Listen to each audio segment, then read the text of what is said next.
کتابوں میں واقعہ لکھا ہے کہ ایک بزرگ تھے، وہ حج پہ جاتے تھے، انہوں نے کہیں 40 حج کیے، اور جب وہ احرام باندھ کے لبیک پڑھتے تو جواب آتا لا لبیک۔ ایک دفعہ بیٹا بھی ساتھ تھا،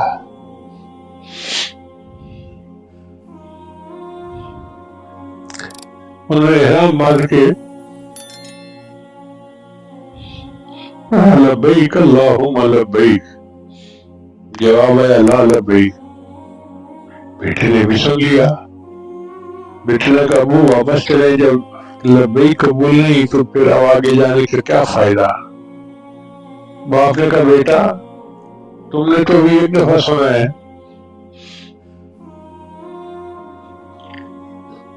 میں نے 40 حج کیے، 40 مرتبہ لبیک پڑھا اور میں نے لا لبیک سنا، اب تو مجھے بتا کہ میں اس در کو چھوڑ کے کہاں جاؤں؟